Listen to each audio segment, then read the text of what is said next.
Yes, there's obviously great change in the system at the moment in order to prepare for the next generation of consumers in aged care. There's a distinct shift. We do a lot of consumer research in this area amongst the intergenerational differences in consumer sentiment. And there is a distinct difference between, say, the silent generation and the baby boomer generation. And then through towards the Gen Alphas, several generation layers down. And what we find is that baby boomers, in terms of their adoption of technology, there's a greater appetite, there's a greater willingness to actually use technology. Not just having the iPad as the world's most expensive bedside clock, but to actually adopt it and use it in daily life. And so a lot of the clients that we work with who are aged care providers are gearing up their digital experiences for that next generation of baby boomers who are entering aged care. And they are aligning their whole digital front door through to the actual lived experience while they're in care as well, aligning to that kind of digital expectation of what constitutes good, seamless service in aged care. Yeah, and I would add to that, the baby boomers, their carers and families happen to be from multiple different generations that are supporting that transition. So the more self-serve model and being able to support their parents and families with the digital technologies available. There is that community element of a shared care and looking after your parents. So I think they're ready. I think they've got the support there, and the system is adapting. And so is the sector to really meet the needs and support them to have a healthier, having a good quality of life in their aging years. The reforms are driving a lot of those plans that our client organisations are having around moving care into the home as well, and not thinking about aged care as purely a residential or an institution-based form of care. So digital plays a big part in that. What does the average baby boomer expect of a digital experience? It needs to be seamless, it needs to be easy to use and easy to understand, it needs to be accessible, and they want to know what's happening to the data that in return they're sharing with those digital systems as well, and that builds trust between their baby boomer clients and also the parent organisations.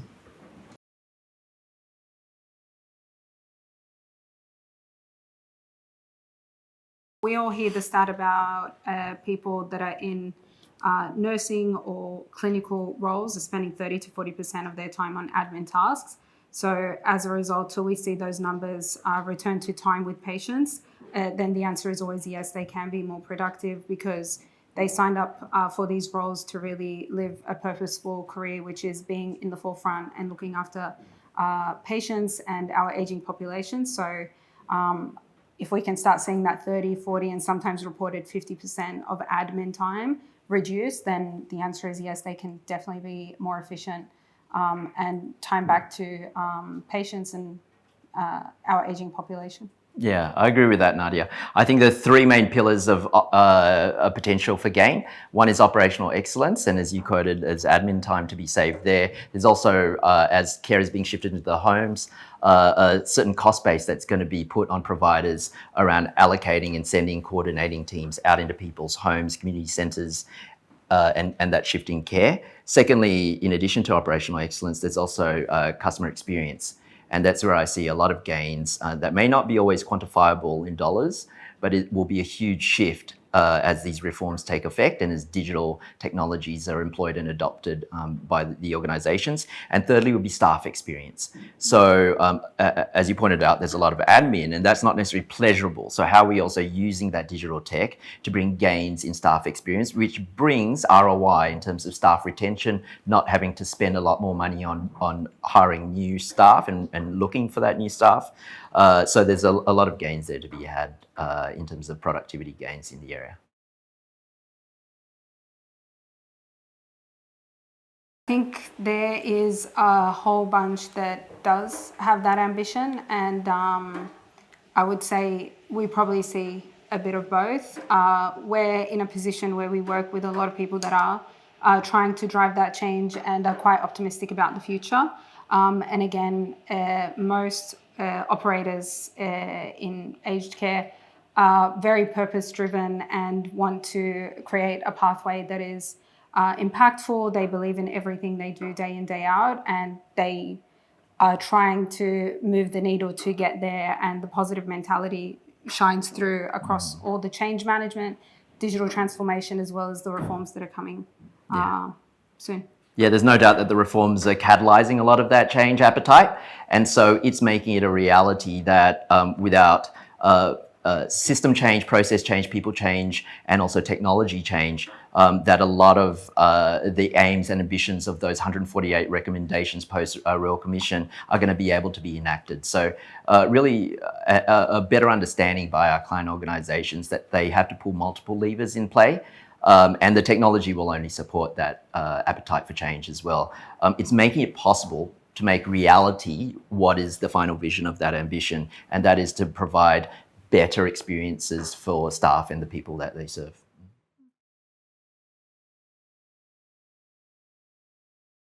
Salesforce brings a wealth of experience beyond the technology from multiple industries outside of health and the broader care economy, with a view of having bringing a person back into the center of care. Just as Salesforce has been helping many organizations outside of health bring their customer back into the center of operations for those commercial businesses, Salesforce is able to use its plethora of technology tools in its toolkit to help client organizations in aged care bring the people that they serve back into the center of their care, with a person at the center of a database, for example, and multiple channels to engage them using that technology in the way in which a person wants to be engaged. That leads, through our research, towards better trust between consumer and aged care organization. And that trust breeds forgiveness, it builds stronger forged relationships between that person, the broader family that care organization wants to build stronger relationships with. And so the tech supports that, although it's ones and zeros, at the end of the day, it's about relationships.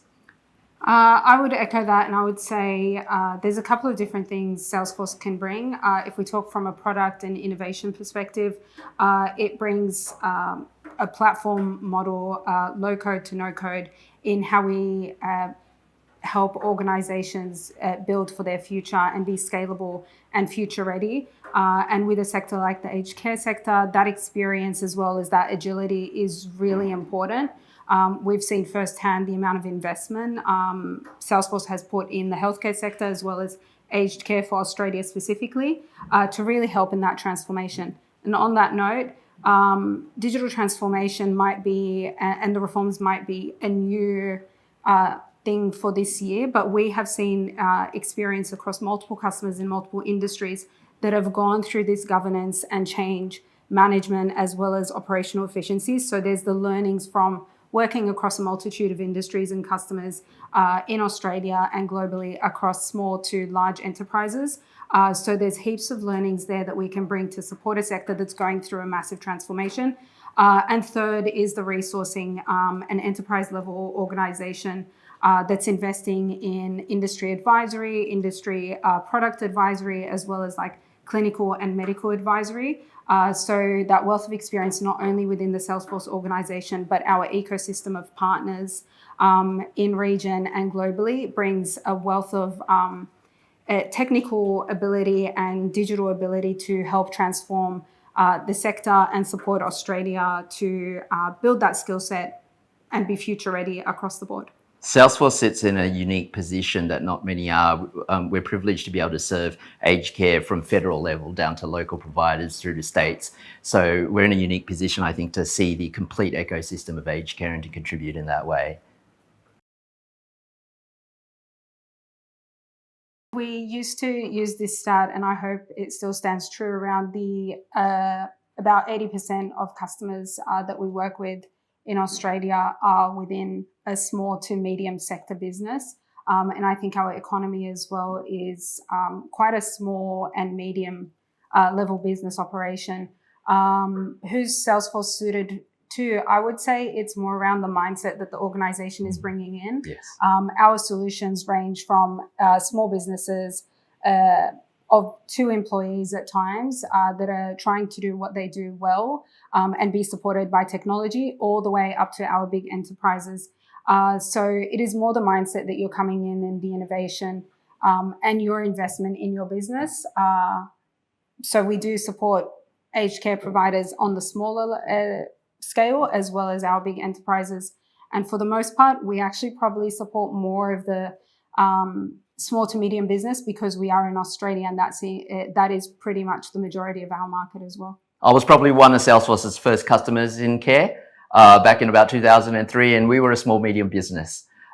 Jump forward 20 years later, I think the synonymity amongst our customers are an organization, as you point out, Nadiah, that is culturally aware of the environment and attitudinally positioned to think different about the way that they want to provide care. Another thing I would flag is with innovations in AI and data conversations today, we're seeing a lot of small providers as well as medium sector businesses having now tools that enable them to operate with the resourcing of the bigger players in the market.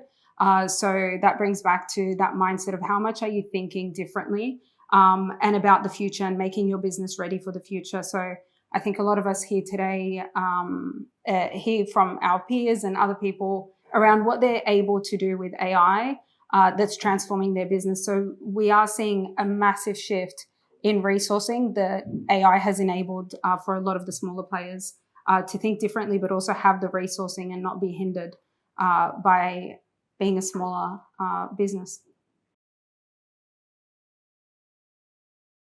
Organizations plan 5 to 10 year horizons at a time when technology took 5 to 10 years to evolve.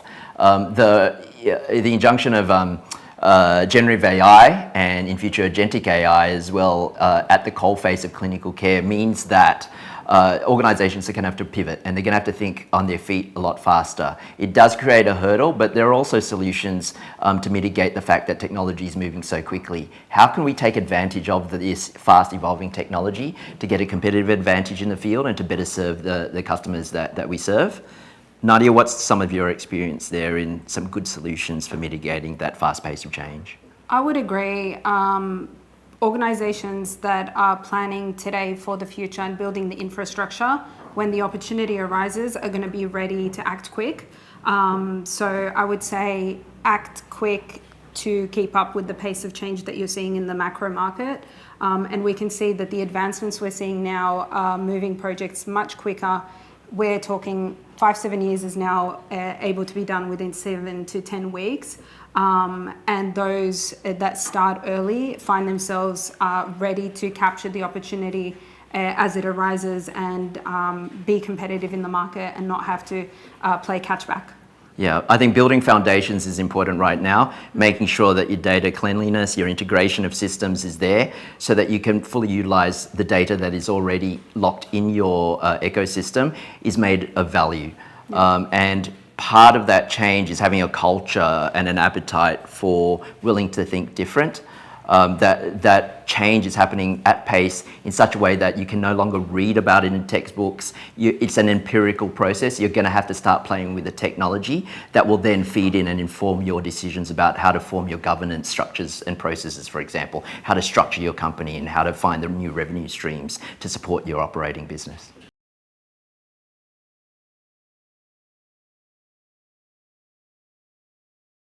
Salesforce is in the privileged position of working with some of the fastest moving organizations in this race at various sizes and capacities of business operations. We're able to bring a wealth of AI research experience. Salesforce has been in AI research for the last 14 years. We helped unfold one of the first synthetic proteins using the AI experience. And we're bringing that wealth of experience and also the breadth of our organizational experience to partner up with some of the fastest moving organizations as we explore and push the technology as it evolves. Because it's moving at such a fast pace, we're doing this empirically with all of the partner organizations that we're working with. We've got a large ecosystem of partners and client organizations who are exploring areas where we can improve operational excellence, quality of clinical care, and also direct personal relationship building with the customers that you serve as well.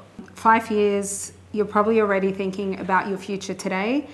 So organizations that should be working with us today are those that are ready to experiment, to idealize what the future of their business looks like, and to learn with us because we're learning on this journey and innovating at a rapid pace.